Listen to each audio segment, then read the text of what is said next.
अखन अहाँ सब सुन रहल छी वायरस केयर के संसार।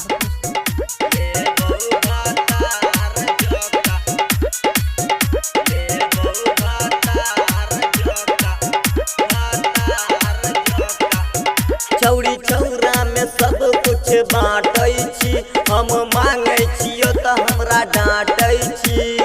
आना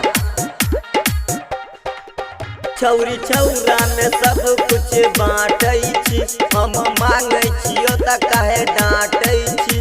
किया करै छ तू गे खेलार जोका, खेलार जोका, साहब का बेटा छियो यार जोका, ले बहु भातार जोका, साहब का बेटा छियो यार जोका, ले बहु भातार जोका। बुझले गे। अखन अहाँ सब सुन रहल छी वायरस केयर के संसार।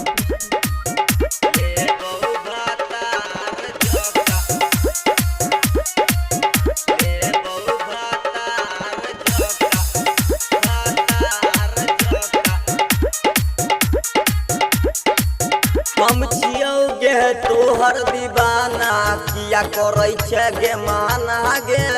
आज खोल देबौ गे रानी चोली वाला सब खजाना गे, चोली वाला सब खजाना गे। हम छियौ गे तोहर दीवाना, किया करै छै गे माना गे।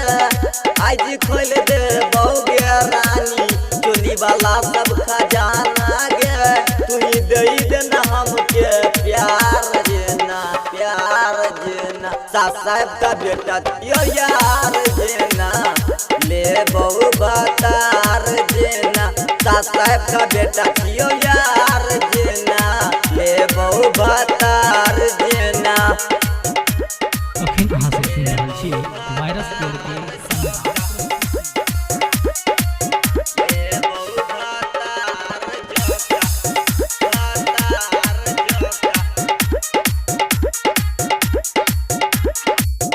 एगो चुम्मा दे दे गे रानी, देबो प्यार के निशानी गे। तोरा बिना केना के कटतै चढ़ल मोर जवानी गे।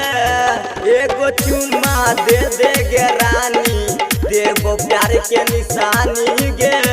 तोरा बिना केना के कटतै चढ़ल मोर जवानी गे। तो फिर दीवाना के तू दे दे यार जेना, यार जेना, सम्मी छौड़ी तोहर यार जेना, ले तो बतार जेना, दानिश छौड़ी यार जेना, ले तो बतार जेना, साहब का बेटा छियो यार जेना, ले बहु बतार जेना।